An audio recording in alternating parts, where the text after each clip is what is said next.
Olá, amados, paz e bem, eu sou Melquisedeque e estou aqui para os comentários da lição desta semana, lição de número 13, lições bíblicas da editora CPAD, classe de jovens. Nós estamos na nossa última lição desse primeiro trimestre de 2021 das lições bíblicas da editora CPAD, classe de jovens. Nesse trimestre nós estudamos sobre oração, já está chegando aí o próximo trimestre e nós iremos estudar sobre as cartas do apóstolo Paulo aos Coríntios. Mas hoje nós finalizamos com a oração de Paulo em favor do seu espinho. Esta oração emblemática, esse texto emblemático onde Paulo fala sobre o seu espinho na carne e ele ora por 3 vezes e a resposta de Deus é: a minha graça te basta. Vamos estudar essa lição em caráter de despedida, porque na próxima semana nós já estaremos com outra lição, com outro trimestre, o nosso segundo trimestre de 2021. Lembrando que nós estamos encerrando esse trimestre e iniciando o segundo trimestre. E o EBDemfoco.com não para. O EBDemfoco.com estará produzindo, continuará produzindo os slides em PowerPoint, tanto da classe de adulto quanto da classe de jovens. Os subsídios em PDFs também, tanto da classe de adulto quanto da classe de jovens. A aula em vídeo, a aula em áudio, tanto da classe de adulto quanto da classe de jovens. O curso baseado no tema da revista, o vídeo de destaque para a classe de adultos e o vídeo de dicas também para a classe de adultos. Estudos e sermões extras de vários temas, além do curso de capacitação para professores da EBD. E olha só, o EBDemfoco.com, a equipe aqui de colaboradores do EBDemfoco.com escreveu um livro sobre escatologia. E se você deseja adquirir esse livro, especialmente para você que vai estudar sobre que vai estudar a revista de adultos e vai estar falando aí sobre a vinda de Cristo, você entra em contato com o EBDemfoco.com e você adquira aí este livro. Se você tiver qualquer dúvida, deixa o seu comentário aqui no nosso vídeo no YouTube, que nós estaremos lhe dando o direcionamento de como entrar em contato para adquirir o livro sobre escatologia bíblica. O texto do dia, 2 Coríntios 12, verso 7 diz: E para que não me exaltasse pelas excelências das revelações, foi-me dado um espinho na carne, a saber, um mensageiro de Satanás para me esbofetear, a fim de não me exaltar. Olha só, o contexto da nossa lição é a oração de Paulo, que está ali na segunda carta do apóstolo aos irmãos em Coríntios, capítulo 12, e verso 7, capítulo 12, você vai estudar esse capítulo aí que é muito importante. E nós temos aqui Paulo dizendo que orou por 3 vezes para que Deus retirasse esse espinho. E nós vemos nesse contexto que Paulo recebeu este mensageiro de Satanás da parte de Deus para que ele não se gloriasse pela excelência das coisas que ele havia visto no céu. Paulo, ao orar para se livrar do seu espinho, recebe de Deus uma resposta diferente, porém mais excelsa do que imaginava. Esse é um ponto importante e nós vamos discutir na lição. O professor pode ir se preparando para poder explorar com seus alunos. Paulo pediu para que Deus o curasse, ou o libertasse, ou retirasse dele aquele espinho que a gente não sabe o que é. Você vai encontrar muitas especulações, mas são sempre especulações porque a Bíblia não nos revela o que é. Mas Paulo orou 3 vezes, e olha só, um judeu, para ele orar 3 vezes pedindo a mesma coisa, é porque o negócio está grave. Mas a resposta de Deus para Paulo foi: a minha graça te basta. Ou seja, Paulo não recebeu aquilo que ele orou, mas recebeu algo muito mais valioso. Então, que fique aqui a reflexão. Deus não nos dá necessariamente tudo aquilo que nós queremos, mas aquilo que ele nos dá é muito melhor do que aquilo que queremos. O texto bíblico desta lição se encontra em 2 Coríntios 12, capítulo 12, versos 7 a 10 e o verso 15. Mas eu aconselho você a ler todo o capítulo 12 de 2 Coríntios. Introdução. Nesta última aula do trimestre estudaremos importantes lições aprendidas com Paulo em uma curiosa petição e seu contexto, né? Quando escreveu sua segunda carta aos cristãos da igreja em Corinto, o apóstolo fez referência a uma sequência de 3 orações que fizeram acerca de um espinho na carne, né? Paulo, como eu já disse, ele escrevendo aos Coríntios, ele faz menção desta oração, ou destas orações. Ele faz 3 orações acerca desta situação. Sobre esse momento e seu contexto, preciosos ensinamentos nos foram deixados. Primeiro, sobre a importância em testemunharmos acerca das maravilhas de Deus em nossas vidas. Segundo, sobre o espinho na carne e seus efeitos. E terceiro, que também há orações sinceras cujas respostas divinas são negativas. Quarto, que a graça de Deus é suficiente em nossas vidas. Então nós temos aqui 4 ensinamentos importantes. A importância de testemunharmos sobre Deus, os efeitos, probatórios, salutares do espinho na carne de Paulo, que fazia ele mortificar o orgulho. Às vezes Deus nos castiga. Esses dias eu estava pensando sobre Hebreus capítulo 12, onde diz que Deus castiga a quem ama, né? E o motivo de Deus ordenar este espinho na carne de Paulo deixa bem claro no texto, é para que ele não se orgulhasse. Deus entende e com certeza deseja que nós também entendamos isso, que o pecado é mais grave do que um problema físico. Nós temos muitas preocupações com as nossas enfermidades, com as nossas necessidades físicas, mas nós pouco nos preocupamos com a gravidade de nossos pecados. Então, esse espinho na carne de Paulo e os seus efeitos nos ensina que Deus está muito mais preocupado com as consequências ou com o pecado em nossas vidas do que com enfermidades. Em terceiro lugar, que também há orações sinceras cujas respostas divinas são negativas, né? Nós devemos orar com toda sinceridade? Sim, é assim que deve ser a oração, derramando o coração, derramando a alma. Mas o fato de nós orarmos da forma certa não significa que a resposta será aquela que desejamos. A resposta certa é aquela que Deus nos dá, mas ela não necessariamente precisa ser como desejamos. Em quarto lugar, que a graça de Deus é suficiente em nossas vidas, especialmente quando as respostas forem negativas. Primeiro tópico, as visões celestiais. O valor de um testemunho. No início do texto, Paulo dá um valioso testemunho de um momento muito especial vivido por ele em sua caminhada espiritual. Ele tem o cuidado de deixar bem claro que não vê mérito em viver tal experiência, mas faz o relato para que os demais sejam acrescentados em sua fé. Deus permitiu que o apóstolo tivesse visões e revelações, e nessa carta elas são apresentadas de forma restrita. Olha só, qual é a ideia aqui? Paulo foi levado, segundo ele, foi levado até o terceiro céu. E ele usa até ali a terceira pessoa para não se gloriar desta situação. Ele tem todo o cuidado de deixar bem claro que tudo aquilo que ele vivenciou, que ele viu, que ele ouviu, não é porque ele era um cristão especial, mais importante que os outros, mas é pela graça de Deus. Aliás, frequentemente Paulo dizia que ele era o maior dos pecadores e o menor dos cristãos.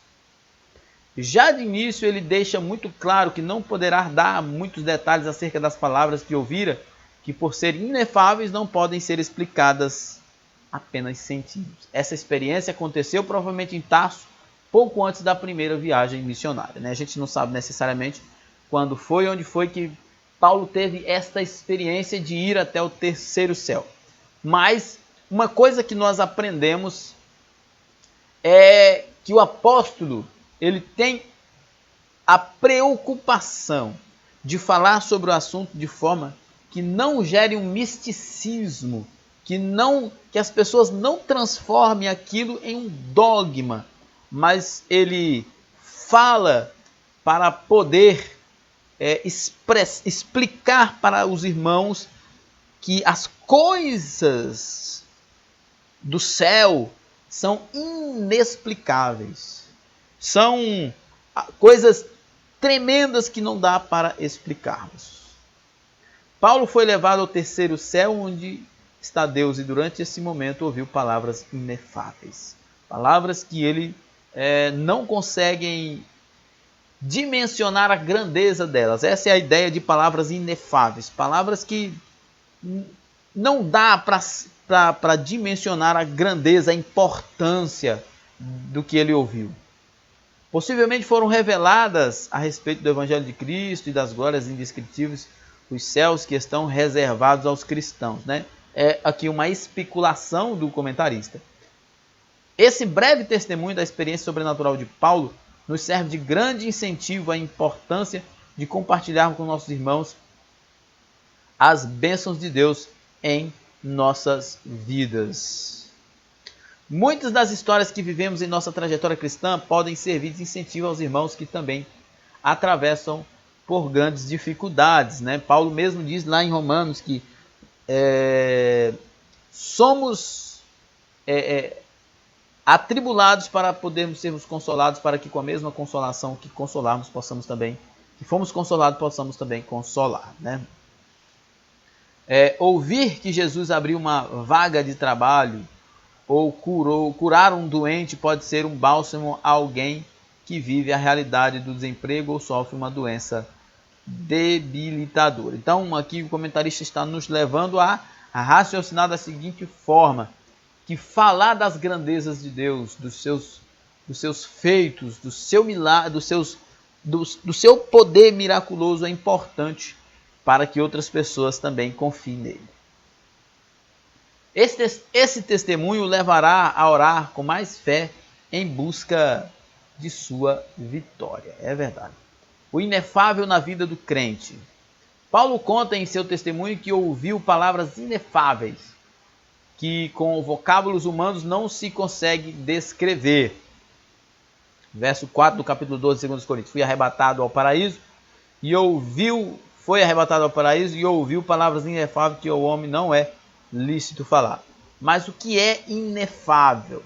Segundo o dicionário Howes, é algo que não se pode descrever por causa da sua grandeza, poder e beleza. Então, o que foi que Paulo viu lá no terceiro céu? Ele viu coisas inexplicáveis, e o que foi que ele ouviu? Ele ouviu coisas inexplicáveis. Mais uma vez eu repito, não adianta a gente ficar especulando aqui o que era o espinho na carne de Paulo e o que foi que ele viu e ouviu no céu.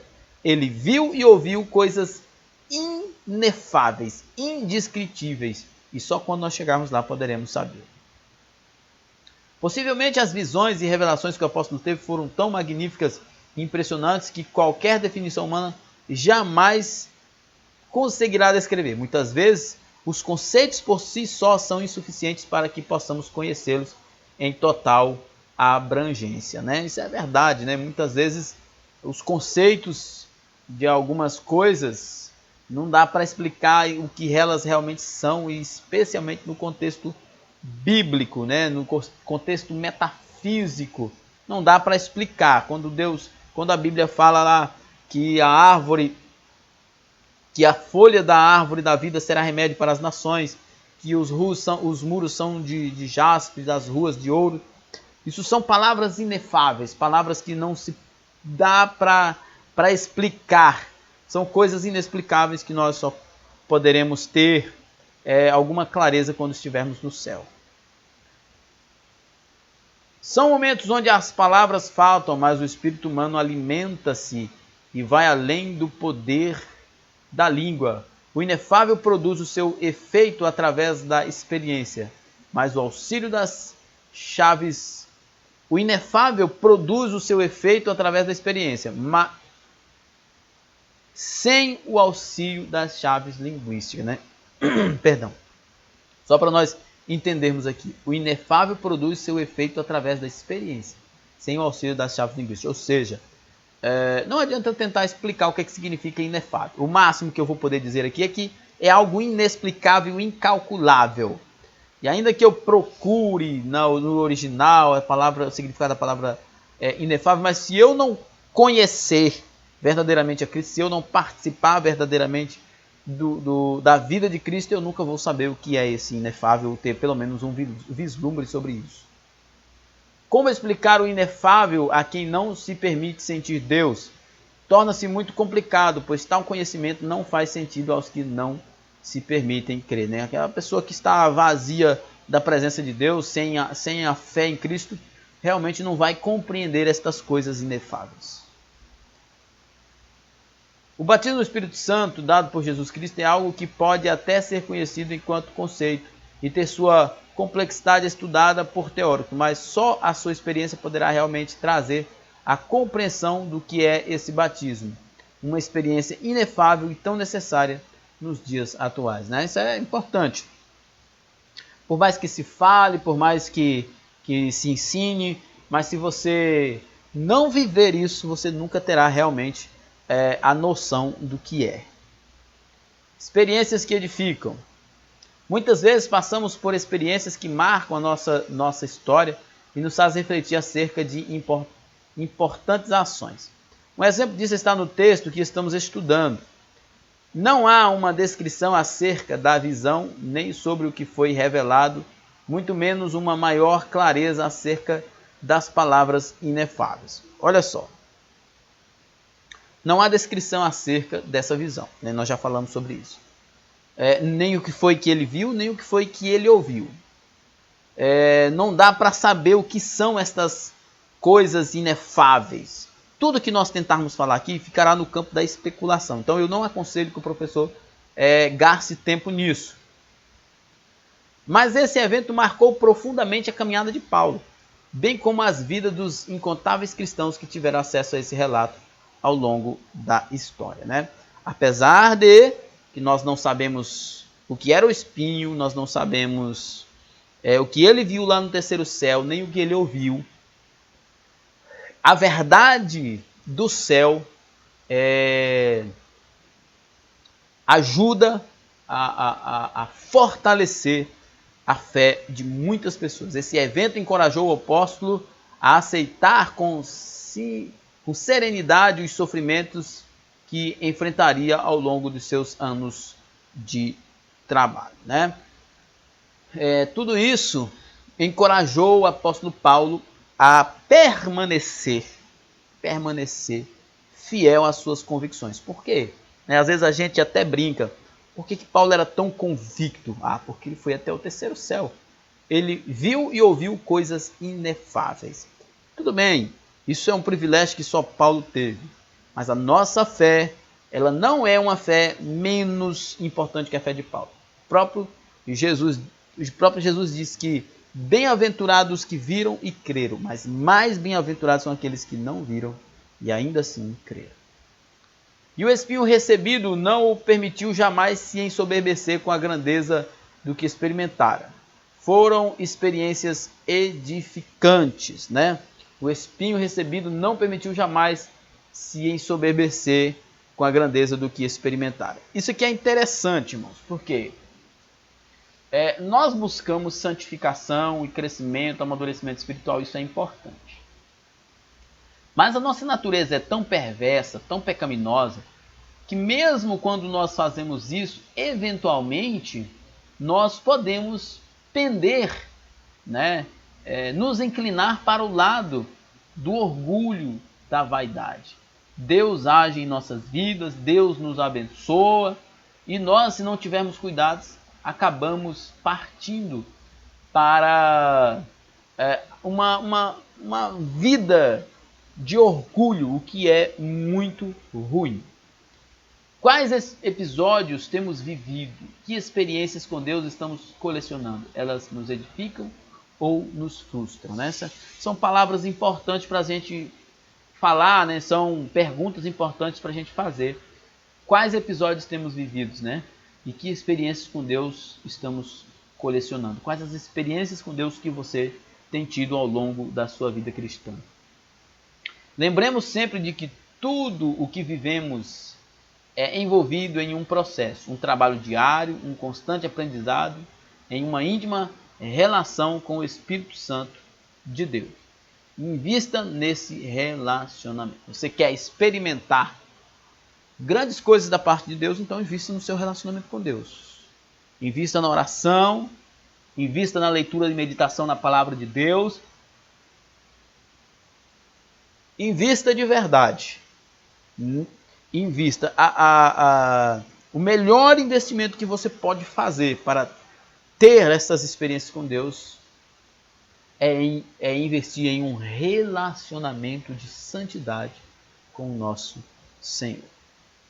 Terceiro tópico, o espinho na carne. O espinho. Muito se tem perguntado acerca da natureza do espinho na carne, mas há apenas suposições. Eu não vou nem me deter muito nesses assuntos aqui, porque são assuntos que nunca se chegaram a uma conclusão e eu acredito que nunca vai chegar, né? Muitos acreditam ser algo de natureza física, como um problema nos olhos ou uma doença. Não há o que eu explicar aqui, porque são conjecturas. Por que esses homens pensam isso? Eles, nas entrelinhas do texto, às vezes forçam muito o texto, tentam encontrar estas possibilidades, mas a Bíblia não dá esta clareza. Também há especulação quanto às perseguições dos judeus, a quem tanto amava, ou ainda sobre a ação constante de inimigos. Quando falamos em espinho na carne, temos imediatamente a ideia de sofrimento e dor, já usando o termo como figura de linguagem, né? Quando falamos de espinho, nós falamos de algo que não é legal. E existe essa discussão em volta de muitos teólogos sobre o que era este espinho. Mas, pelo que eu já estudei, e eu sei que você está lendo o texto, você vai ler o texto, você não vai ver nenhuma indicação do que seja esse espinho. Então, eu acredito que ficar debatendo sobre o que era esse espinho e onde ele estava é uma grande perda de tempo. Nós podemos buscar a presença de Deus, que é melhor. Também podemos perceber como uma aflição, humilhação, doença, entre outras possibilidades. Também podemos perceber como uma aflição, humilhação e doença, entre outras possibilidades. Paulo deixa claro que esse espinho lhe foi enviado como um agente para lhe trazer crescimento e lembrá-lo da importância de evitar certas quedas tão comuns ao ego humano, né? Então que fique bem claro que nós estamos falando aqui da oração de Paulo, de que ele orou 3 vezes pedindo para que Deus tirasse esse espinho. Nós estamos falando aqui recorrentemente do que poderia ser esse espinho. Mas uma verdade central aqui nesse texto é a razão desse espinho. A razão está bem claro lá no texto, né? E aqui está aqui no nosso comentário. Paulo deixa claro que esse espinho lhe foi enviado como um agente para lhe trazer crescimento e lembrar da importância de evitar certas quedas tão comuns ao ego. Ou seja, o objetivo desse espinho era torná-lo humilde, torná-lo na presença de Deus. Às vezes nós passamos por dificuldades, por enfermidades e nós não entendemos qual o propósito de Deus. Mas às vezes o propósito de Deus é nos fazer melhorar, né? É nos fazer amadurecer, crescer cada vez mais. Sem dúvida, muitos são os efeitos positivos do espinho na narrativa do apóstolo. A suficiência da graça, a fraqueza sendo dissipada frente ao poder de Deus e o orgulho cedendo para a humildade. Então, o espinho na carne de Paulo fez ele depender da graça de Deus. O espinho na carne de Paulo mostrou que Deus é soberano e tem poder sobre todas as nossas fraquezas. E terceiro, o espinho na carne de Paulo nos mostra que o orgulho alcança qualquer pessoa. E quanto a cada um de nós temos ideia de qual é o nosso espinho na carne, será que ele é o motivo de reclamação e insatisfação ou somos gratos por nossas limitações, né? A gente faz conjecturas do que poderia ser esse espinho na carne de Paulo, não dá para precisar. E aí a gente acaba selecionando determinadas situações onde nos leva, de alguma forma, a estarmos refletindo sobre esta situação, né?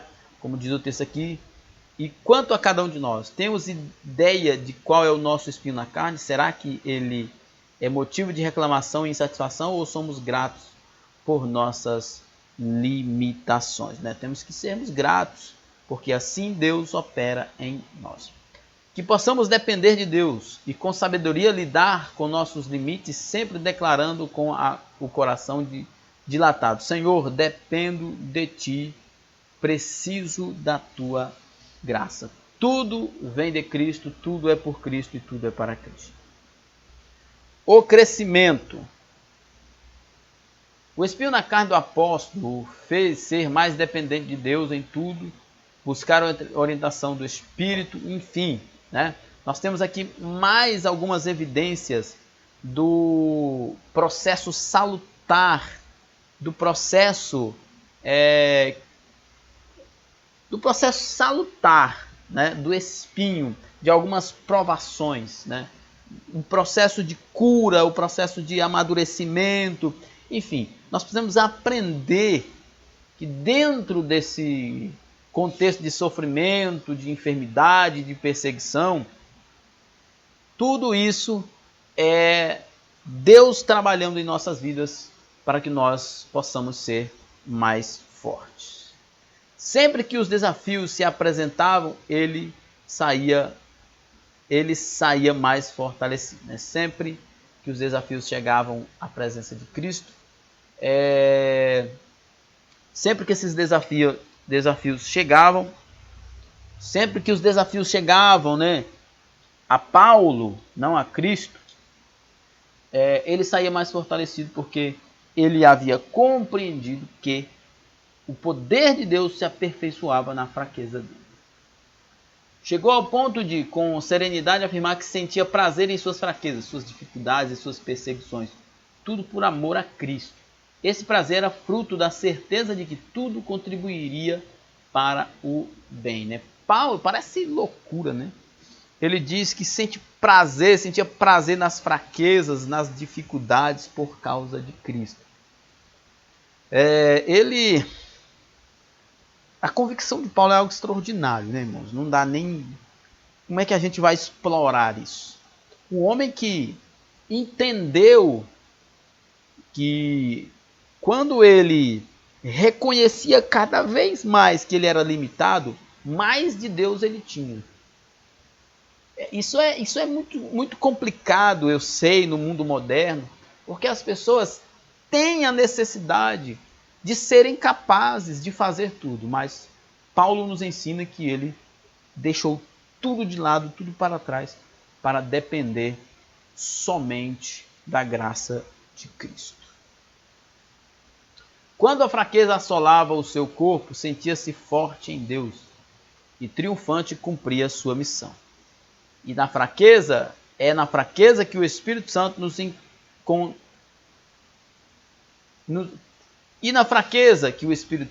encontre abertos ao seu plano agir.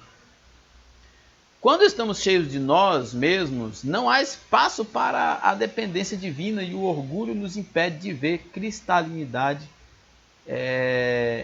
cristalinamente os reais desafios de nossa vida, né? O orgulho, a vaidade é algo terrível, algo maligno, profundamente maligno, né? Como diz o comentarista aqui, quando nós estamos cheios de nós mesmos, não há espaço para a dependência divina. Deus socorre os doentes. Por isso que Paulo sempre falava: eu sou o menor dos apóstolos e o maior dos pecadores. Mas Cristo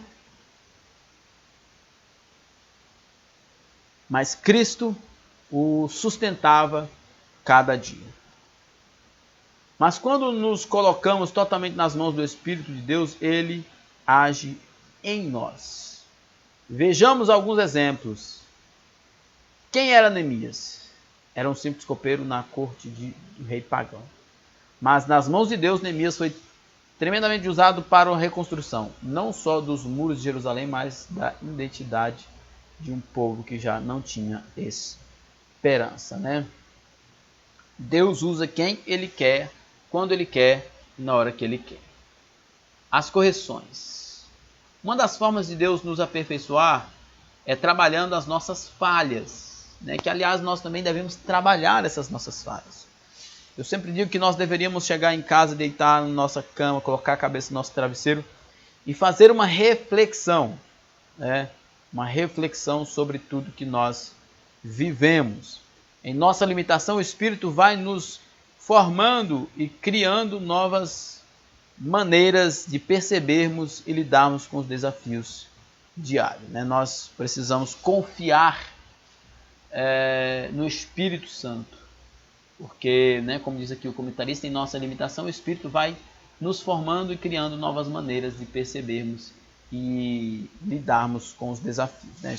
Se o Espírito Santo não nos capacitar, nós certamente não teremos condições nenhuma. Se o Espírito não nos capacitar, nós não teremos nenhuma condição de servir a Cristo. Muitas vezes, diante de nossas fragilidades, recuamos em nossa missão e pensamos em desistir. Mas não é isso que o Pai tem preparado para nós.